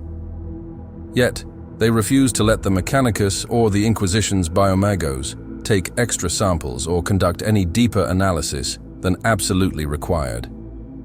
The Mechanicus doesn't publicly complain. After all, it's hard to argue with success. The Scorpion's gene seed is stable, and that's that. But privately, some Margos biologists probably grind their metalloid teeth wishing they could get more data. It's a bit like a student acing all their tests but never letting the teacher see their homework. Suspicious, maybe. But what are you going to do? Punish the straight-A student? As long as the Red Scorpions keep performing in the Emperor's name, the Mechanicus is unlikely to press the issue to conflict. That said, one imagines the Mechanicus archivists have a red ink note on the chapter's file. Monitoring recommended uncooperative in sample collection. The Administratum, the bureaucratic backbone of the Imperium, mostly loves the Red Scorpions for their efficiency. Governors and regimental commanders who request aid and get the Red Scorpions know that while these space marines might drink all your prometheum and quote scripture at your staff, they will solve your problem of rampant heresy or alien invasion. Administratively, the Red Scorpions are low maintenance. They don't ask for feudal tithes beyond their recruiting needs. They don't stir up political trouble, and they dutifully file their battle reports, probably with extra footnotes referencing Codex line numbers for thoroughness. The only headache they give the Administratum is their secretive home base. Only high-clearance officials know where Vigil and Zebus minorists are, and that's fine. It's not the only classified chapter homeworld. Occasionally, some pencil pusher might grumble about the chapter's lack of a recorded founding or known Primarch gene line. It's the sort of incomplete data entry that vexes clerks who like all the boxes filled, but the response from on high is usually results over pedigree. The Imperium might be curious about their origins, but it's not curious enough to pick a fight with a loyal chapter over it. The Ecclesiarchy Imperial Church likely has a soft spot for the Red Scorpions, at least ideologically. Here is a chapter that not only venerates the Emperor as a god, which not all Space Marines overtly do, but also lives by a moral code that aligns with the puritanical fervor of the Ministorum. High-ranking cardinals facing a rebellion on their shrine world probably put in a request like, could we get those Red Scorpions? They really hate heretics. Praise the Emperor. The Red Scorpions, in turn, are happy to rescue Imperial dignitaries and restore Orthodox order. It's literally their mission. They don't have the aversion to ecclesiarchy that some more secular statis do. As long as a priest is appropriately loyal and not preaching something weird, the Red Scorpions will defer to his authority in spiritual matters while they handle the gritty work of slaughtering the heretic crowds. One could imagine a rather dry conversation between a confessor and a Red Scorpion chaplain about the finer points of Emperor worship. Both on the exact same page, violently agreeing with each other about upholding the Imperial Creed. In short, when a planetary governor and a cardinal join hands and cry out for deliverance, the drop pods of the Red Scorpions come down like the wrath of the very god the cardinal prays to. It's quite synergistic, really. All that being said, The Red Scorpions are not very good at making friends on a personal or informal level. Imperial Guard commanders appreciate their effectiveness, but often complain that the Space Marines were aloof and dismissive during joint operations. There's a story, perhaps exaggerated, of a Cadian colonel who, after being rescued by a Red Scorpion squad from a chaos ambush, tried to express his thanks and offer his hand, only for the Red Scorpion sergeant to stare at the offered hand, look back at the colonel, and say, "Ensure your surviving men undergo purity screening. You're welcome," before walking off. Not exactly the warm fuzzies, but from the Scorpion's perspective, he did his duty and saved the colonel. No need for sentimental displays or throne-forbid physical contact.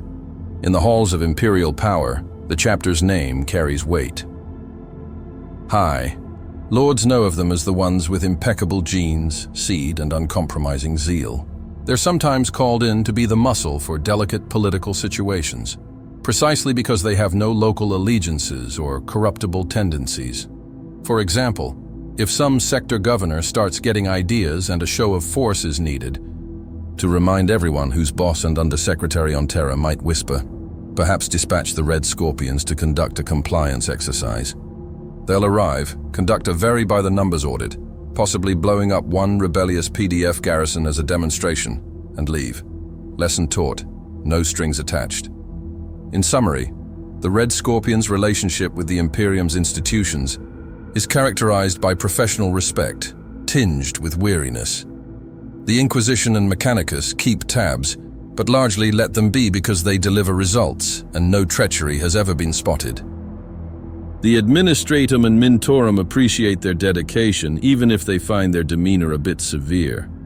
And Imperial citizens at large, well, your average hive worker or guardsman probably hasn't heard of the Red Scorpions by name.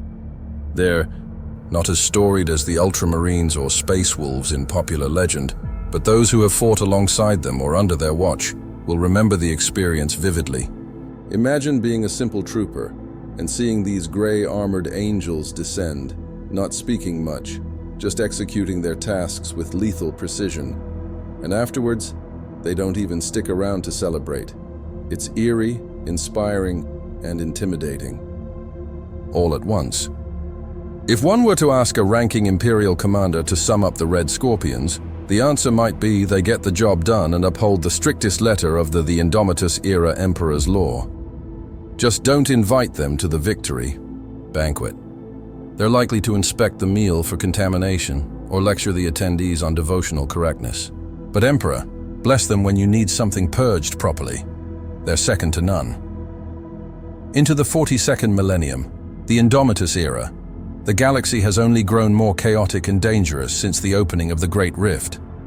That colossal warp, storm that tore the Imperium in half in the late 41st millennium. But the Red Scorpions have met the challenges of this new era much as you'd expect. With bolters locked, faith unwavering, and perhaps a faint air of, "We told you things were going downhill." The formation of the Psychotrix Maledictum, Great Rift, threw countless systems into anarchy, flooded the Imperium with demonic incursions, and made warp travel a nightmare. In response, the resurrected Primarch Roboute Guillemot launched the Indomitus Crusade to restore Imperial control and bring aid to stranded worlds.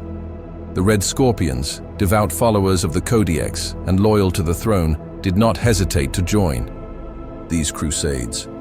In fact, one imagines they saw Guillemot's return as a vindication of their strict adherence to his book. The literal author of the Codex Astartes, stepping in to right the ship of state. If anything, the presence of a Primarch, who is essentially an even holier figure in their emperor-centric faith, only intensified their zeal. They were reportedly assigned to several Indomitus task forces, particularly in the Segmentum, Tempestus, and Solar regions, where their expertise at siege breaking and thorough purging was put to excellent use against the demonic infestations and traitor rebellions spilling from the rift. However, the Indominus era has not been without cost for the chapter. During one of the major crusade engagements, records hint it was on the cursed forge world of Serum. Battling a massive warp, spawned behemoth dubbed the Great Beast of Serum, The Red Scorpion's Lord High Commander Karab Kal was gravely wounded. Colin had become chapter master after the Barab War and led the chapter with distinction for 2 centuries. On Sarum, true to form, he personally led the attack on this towering chaos mutant engine or creature. Reports vary. The beast was slain, but Cullen was found among the aftermath, barely clinging to life. His body broken and on the verge of death. Rather than let such a heroic leader slip away, the chapter did the one thing Space Marines can do in this scenario. They interred him in a dreadnought.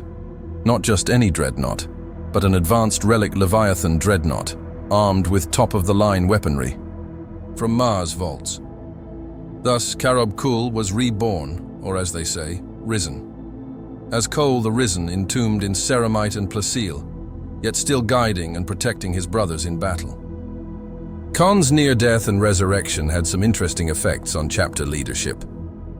While he lives on as a dreadnought and can be awoken to smash the foe, and he certainly has, the enemies of man got a nasty surprise the first time this venerable dreadnought strode onto the field, bellowing commands in Cullen's voice. The day-to-day running of the chapter passed to 2 senior officers, Cassin Sabius and Ciri Karagon, both veteran captains who were appointed as regents of the Ordin Rift. Essentially, they act as co-chapter masters, de facto, while Kulin remains the chapter master entitled Dower, slumbering in his Leviathan sarcophagus until duty calls. This arrangement is unusual, but then not many chapters have their leader in a walking metal tomb rather than at a strategy table. By all accounts, Sabius and Karagon have upheld Colin's legacy of strict discipline. In fact, there's a story perhaps from a disgruntled Ultramarines liaison that Captain Sabius, burdened by the responsibility, became even more of a stickler for Kodiak's protocol, if that's possible. He reputedly views himself as merely a caretaker of Cullen's chapter, not worthy of altering a single thing unless Cullen or the Emperor himself says so. The result, the Red Scorpions in M42 are, if anything, even more traditionalist. As if doubling down on what defines them is a way to reassure everyone, including themselves, that they'll never falter despite the dark times. One big change of the Indomitus era was the introduction of the Primaris Space Marines, new enhanced brethren developed by Archmagos Belisarius Kal and unleashed at Gilman's command. These 8F tall, slightly augmented 2.0 versions of Space Marines were rolled out to every loyal chapter, the Red Scorpions included. Now, if you think the Red Scorpions would be wary about accepting some tinkered with new Marines into their ranks, you'd be partially right. Their initial reaction was likely a collective, "Our gene seed is already pure. Why do we need these prototypes?" But Gilman's decree was clear, and the primaries were ostensibly created using pure gene stock from the founding legions, supposedly including whatever source the Red Scorpions come from. Plus, Primaris organ implantation was done under the watch of Kal's scientists outside the chapter's control, a prospect that doubtlessly made the apothecarian twitchy. So the Red Scorpion approach was test. They rigorously screened the incoming Primaris reinforcements the same way they screen infants. Every organ, every brain scan, every gene seed molecule combed through for any hint of abnormality. It's said that the first batch of Primaris who arrived had to endure weeks of trials and examinations before seeing combat far more than other chapters demanded. A joke made the rounds among some Primaris of other chapters. If you can survive Red Scorpion induction, you can survive anything. Once satisfied that Primus gene seed was stable, and rumor has it the apothecaries were pleasantly surprised. These new Marines lacked even that overactive Bycha's gland quirk the old guys had.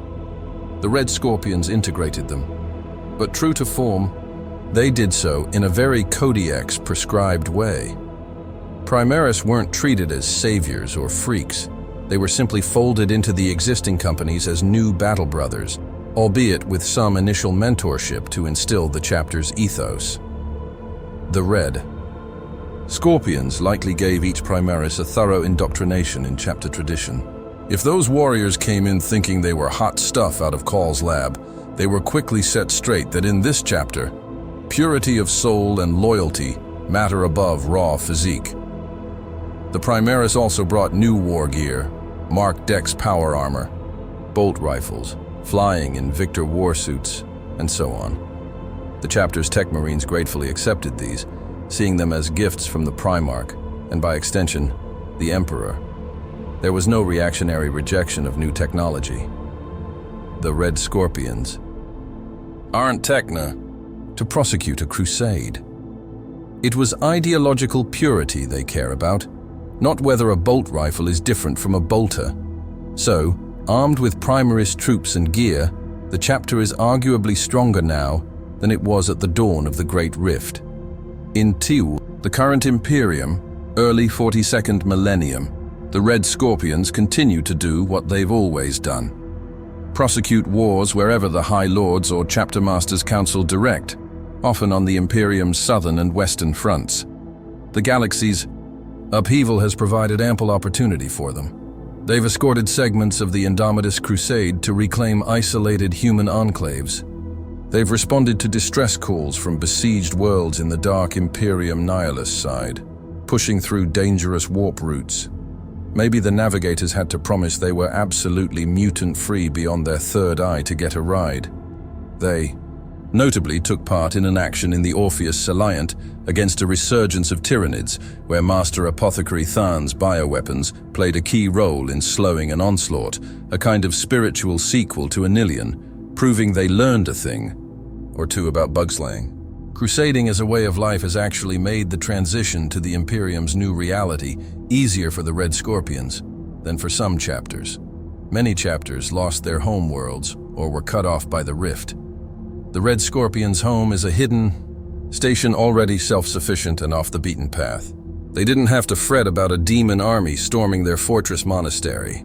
So far, Vigil remains undiscovered and presumably protected by perilous warp phenomena as much as by secrecy. Instead, they could focus outward, treating the fragmented Imperium as just a larger canvas of impurity needing cleansing. They have, by all accounts, been at the forefront of some Indomitus Crusade fleets and subsequent Plague War operations, fighting the Death Guard and Nurgle's Rot.